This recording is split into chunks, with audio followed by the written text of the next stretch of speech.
Имам права и знам това.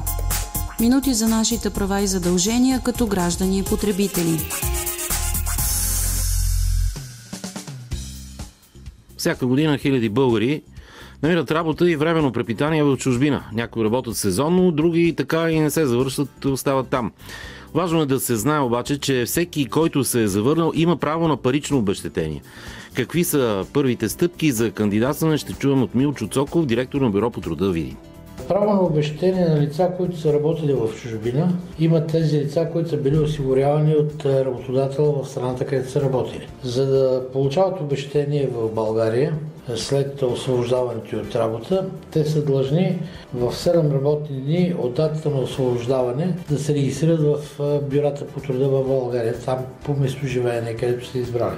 След като се регистрират в бюрото по труда, ние издаваме служебна бележка, че имат регистрация. С тази служебна бележка с документите за освобождаване, документи за трудов стаж отиват при колегите в НОИ.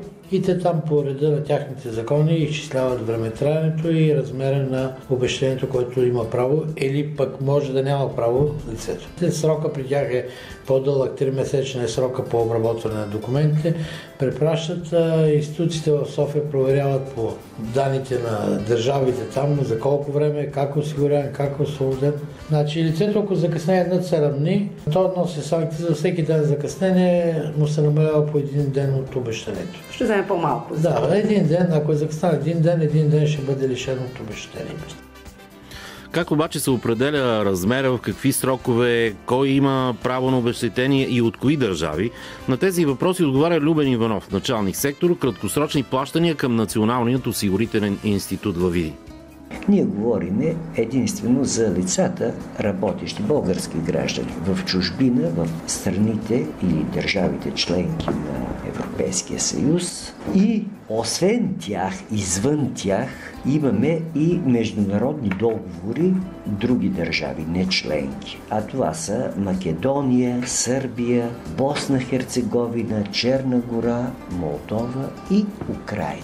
Обезщетението се изплаща от нашата държава, а иначе държавата, в която е положен стажа, тя предоставя там съответно документи. Важно да се знае, че ние плащаме тези големи суми, ама идва един период от време, когато ние си ги искаме тези суми, които сме ги платили от тук, от съответната държава. Процедурата каква е, след като той е бил в чужбина, върнал се оттам, първата му работа или задача да се регистрира в агенцията по заетостта. След което идва при нас, ние си имаме своите формуляри за заявление и ни предоставя съответно някакви документи на нас.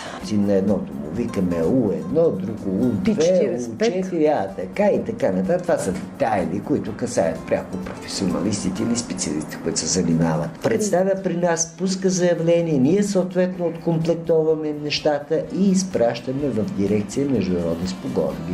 Следващото действие е определяне на право и на размер. Кой има право? Да. Има право всеки, който от последните 15 месеца има поне 9 месеца в осигуряване. След като се определи правото, се тръгва вече към определяне на съответния размер.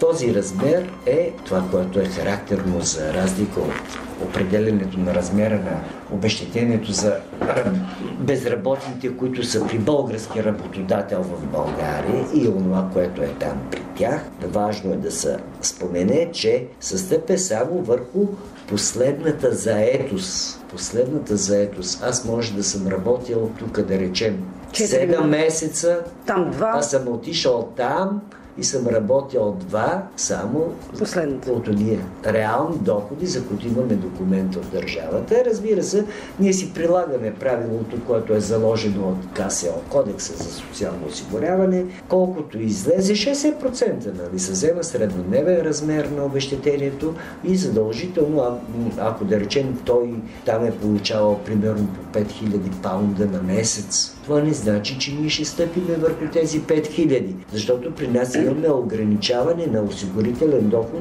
съгласно КСО-то, както ви казвам вече по българското законодателство, не повече от 2600. И оттам вече търсиме 60%. По отношение на срок, защото това е важно.